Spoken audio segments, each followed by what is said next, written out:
Welcome to Moms Don't Have Time to Read Books, hosted by me, Zibby Owens.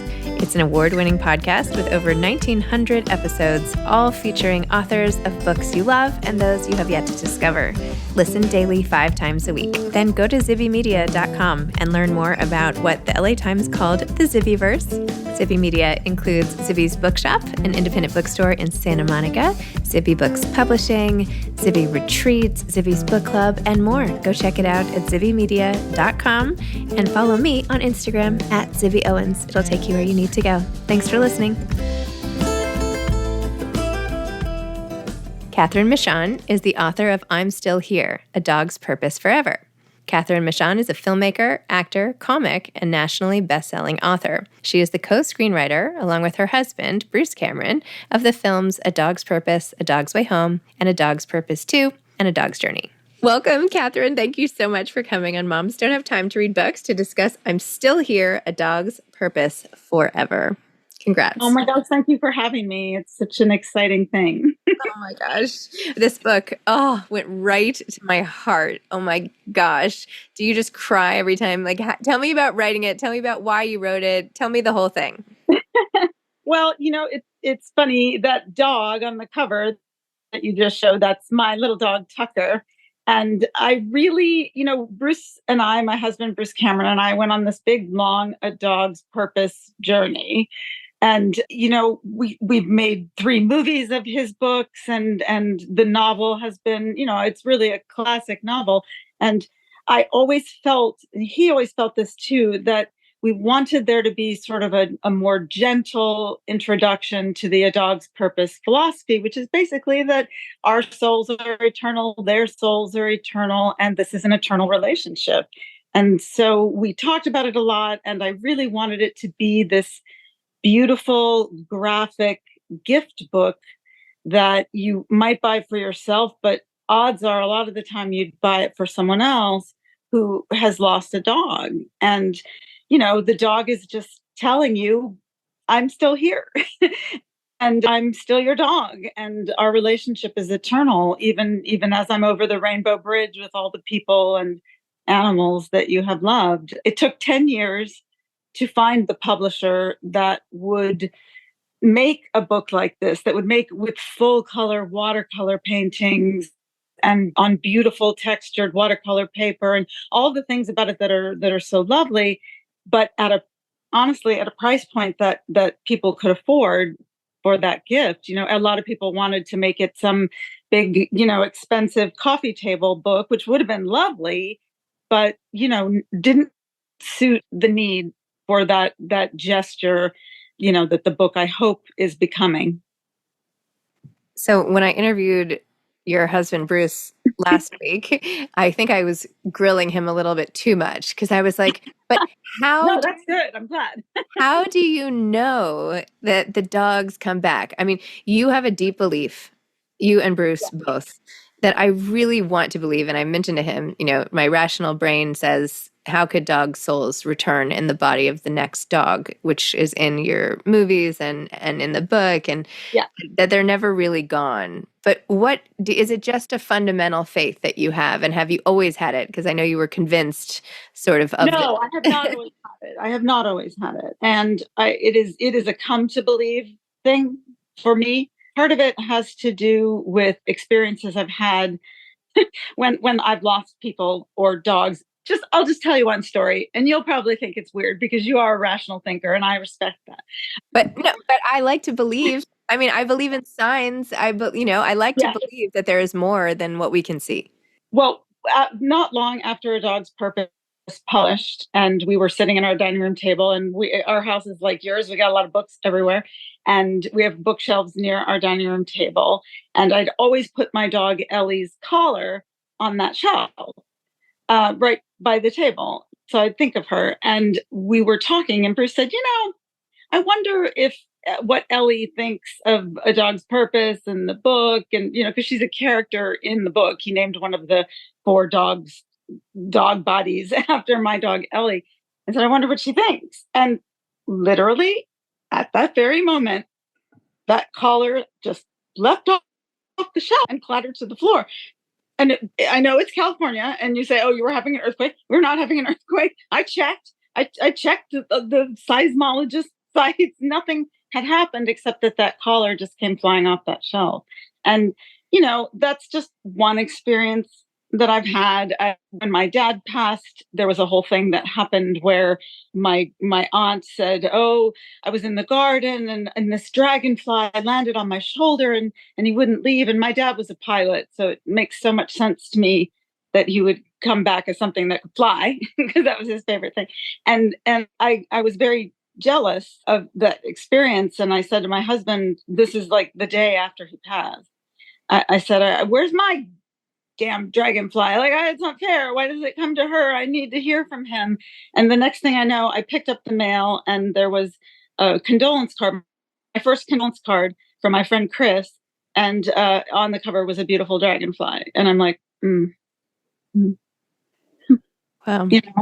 So like, and there are rational explanations for those things, but for me, it began to solidify a belief system where I just think our souls are too important not to be eternal. Our souls and their souls. I mean, anyone that has a relationship with a dog knows what loving spiritual creatures they are. I actually think they're teachers. I think a lot of in the book, "I'm Still Here: A Dog's Purpose Forever," the dog has a lot of really good advice. Yeah. Talks about how people spend too much time in fear, and they really don't. The example I always give is that Tucker, my dog, if you say, "Go for a car ride," want to go for a car ride? He does. Wants to go.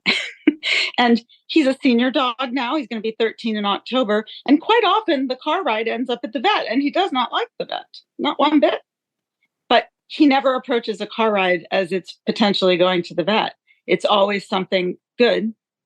And then when it's the vet, he lets it go after we've left, like he doesn't live in that fear and dread that most of us do a lot of the time.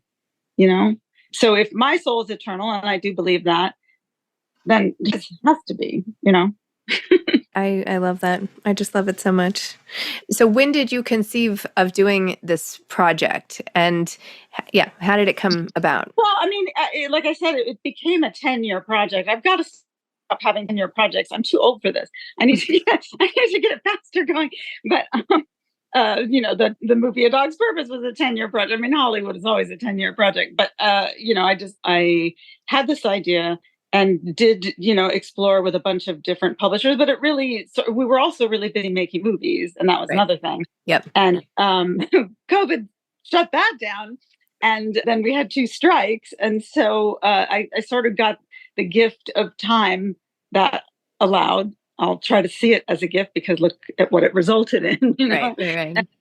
I love that you just had a clear vision for it, and it just like came to you this way, and that you were able to make it happen, timing. Yeah. Whatever. That's amazing. Yeah, I'm grateful. I'm really grateful.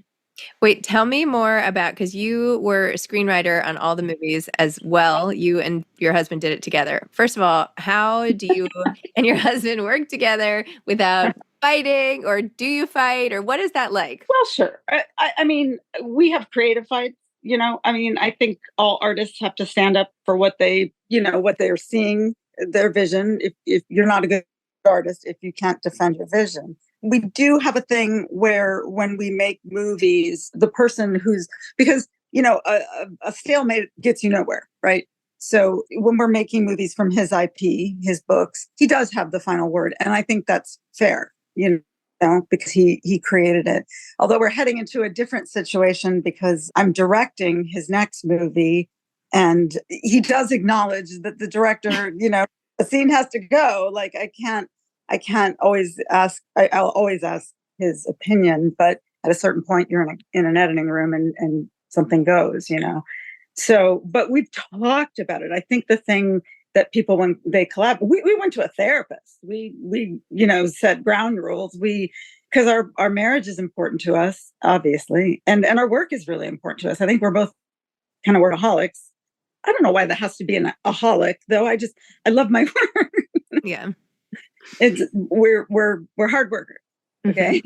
And so we put a lot of effort into that. People always ask that question. It's a good one, because if you work with your spouse at all, it's, first of all, you don't want to sleep at the office. You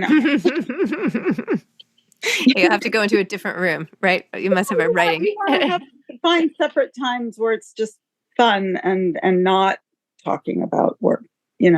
Yeah. Wow. And what about even the creative vision of how you're translating the books onto the screen? Because that's a whole thing in and of itself. That's a whole thing. I know you have filmmakers in your family, and you know about this, and you got a lot of filmmakers in your family. It is kill your darlings, of course. A movie isn't 5 hours long, and you have to get down to the essence of it. And I was a screenwriter before I met Bruce, and Bruce had always been a novelist. I don't know if he told you, but he wrote 9 unpublished novels. I wouldn't type 9 novels before his 10th book got published. So he's a dedicated, real writer. And I had come from television and from film. And so he kind of allowed me to take the lead in that because I had done it. And when it comes to these really tough decisions of what you let go, that's why I always say, of course, see the movie. We want you to see the movie, but read the book. The book is always better.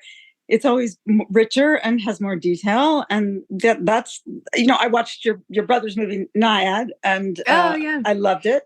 And then I went and read her book, and there was, more detail, and it was great. And that's the process. That's the art form. So you have to get to a place where you can say, I know that scene was great. Didn't have time. Wow. But you're also a writer. So you wrote a girl genius guide to being a girl. The Girl Genius Guide to Life. That was a memoir. And it was a crazy memoir. It's not normal memoir. I loved your memoir, by the way. Oh, thank you. Thank you. I was in New York on 9/11, so it resonated with me a lot. My memoir it's about me, but it's also about a lot of other women, because the whole idea was declare yourself to be a genius with no empirical evidence whatsoever, just so you can get through the day, because men do that all the time where they get declared geniuses. Why isn't everyone talking about how Greta Gerwig is a genius? She is. I mean, she is, but it's all about, the other guy and what a genius he was. And I think they're both geniuses, So that was the premise of the book. But then I included all these stories of women who I think are geniuses, or who are geniuses who were unacknowledged, like Mileva Merrick Einstein, who is Einstein's wife, who co-wrote the paper that postulated E equals MC squared, and in fact did all the calculations because she was the better mathematician. And then at some point their relationship fell apart, and he was the more powerful person, and he had her name removed from all those papers. And people talk about Einstein and the theory of relativity. It was Einstein's, and it was the theory of relativity. So I talked about a lot of things like that, which are really important to me. It was a memoir where I turned the focus on to other people. I love that. Why not make ourselves geniuses, right? I mean, yeah. And I do. There's no genius police. They're not going to come arrest you for saying. Oh my gosh. I mean, what does really make a genius after all, right? Hard work, creative thinking. I don't know, something out of the ordinary. Yeah. I don't know. Lots of women doing that. A spark of a vision. Vision.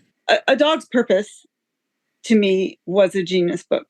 You asked about the soul. Mm-hmm. How do we know? Well, the interesting thing about the premise of that book, and then subsequently my book, is that we don't know. They can't tell us. Mm-hmm. So it is entirely possible that the dog you love today was sent to you by the dog you loved yesterday.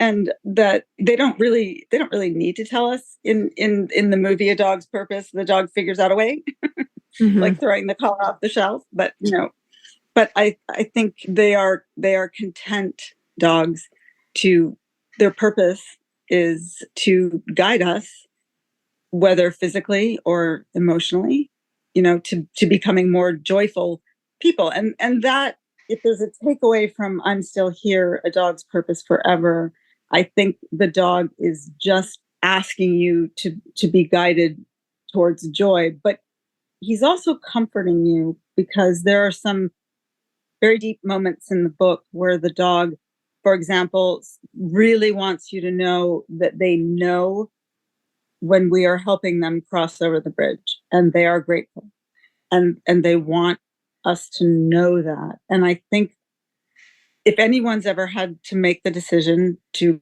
put a dog down, we can't do that with people for all the reasons, but we can do it with dogs. And it's the compassionate, right thing to do. They don't need to suffer. There's no reason to let them suffer. And I think their trust in us is so absolute that they know that we're helping them.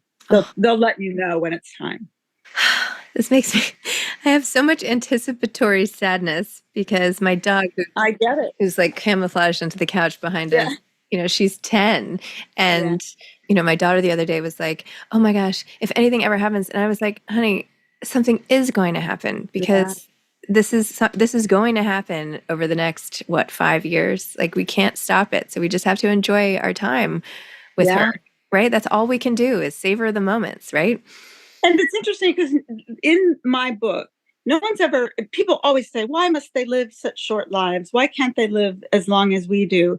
And nobody's ever asked the dog. And in my book, the dog says that he thinks it's a good thing because that way, he says, we can go first and show you that it's no big deal. And then when it's your time to cross over the bridge, we can be there to meet you. And this is another, you'll like this because this is evidence-based. And you talk to hospice workers, and I've spoken to many of them. They will say that at the end of people's lives, they will see people and animals they love at the end of the bed, waiting to, as the dog says in my book, fetch you home.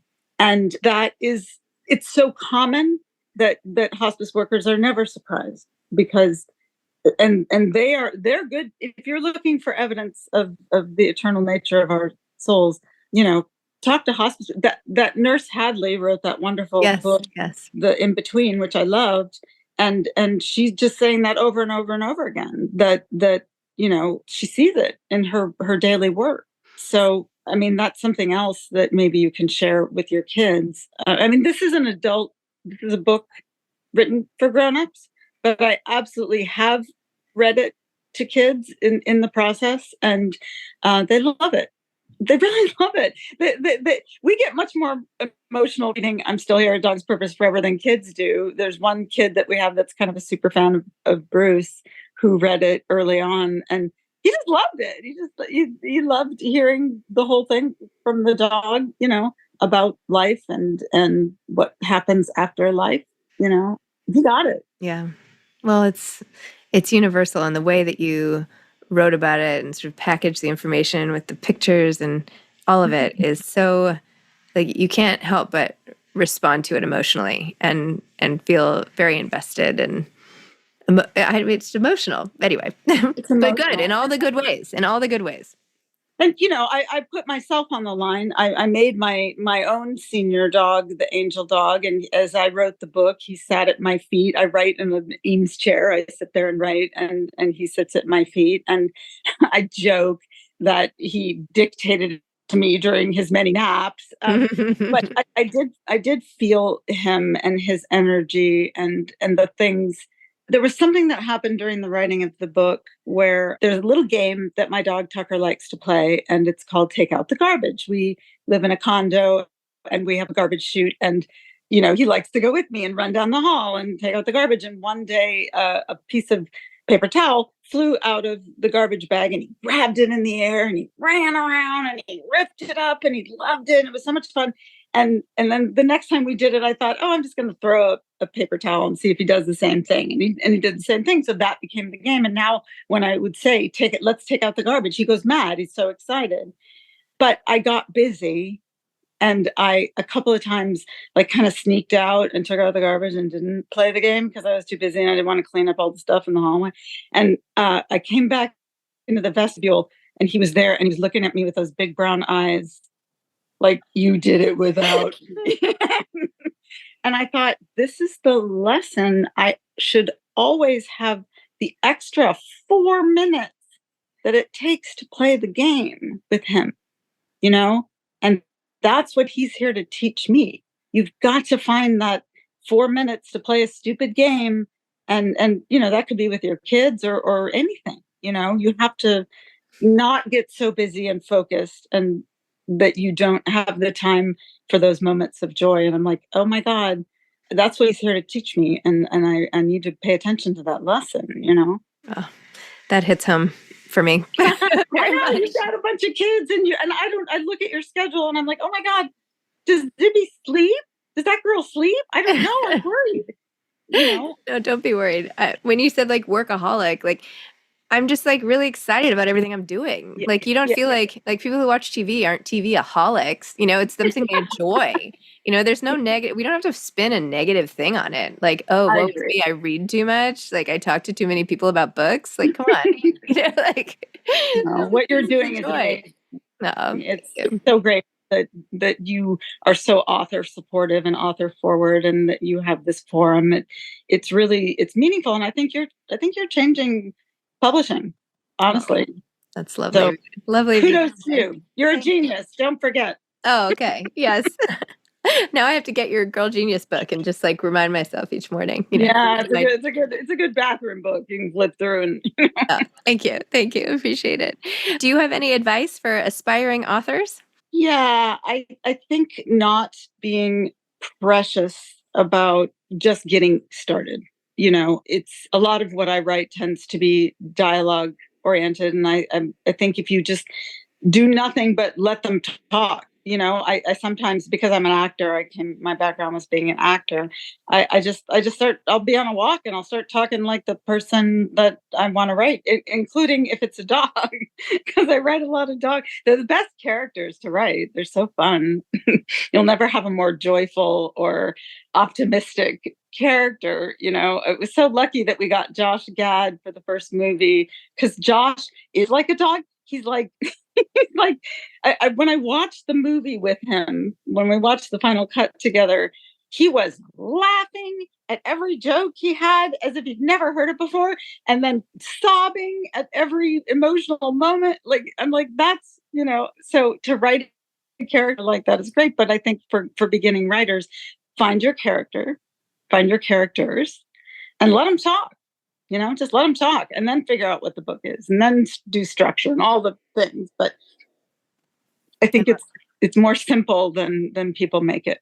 I love that. Actually, Josh was just on this podcast to talk about Picture Face Lizzie, his new children's. Oh, I know. I was so excited. I was like, we're on the Zibby's list together. Yeah. Oh my gosh. Well, Cathryn, congratulations. Your book is so beautiful. It's going to be so helpful.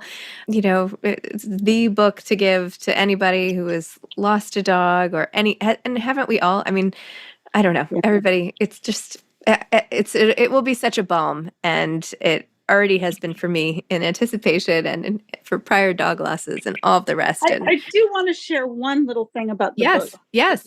Physically, because I know you physically love books. Yes. I designed it very specifically that it doesn't have a dust jacket, and it has this front leaf, which is a painting of footprints at the shore. It happened to be my footprints and my dog's paw prints. And what I want and hope people will do is take old-fashioned little grandma photo corners like you used to make, or if you're scrapbooking, if you're like that kind of a person, and put a photo of the angel dog you want to remember right in that front leaf of the book, so that every time you pick it up, you see that picture of your dog as you're reading these words. That was, as far as I know, nobody's designed a book to be almost like a scrapbook, to be a book that's meant to be customized for you, because I really want this book to be for each individual angel dog. And as I did a pre-sale program where I've been signing book plates, and I got all these inscriptions, and it's like, for Coco, the best dog ever, and Coco is the best dog ever. And I just want people to personalize this physical book, which is very beautiful, as a way of, because we don't have that. We don't have urns usually, or grave sites, or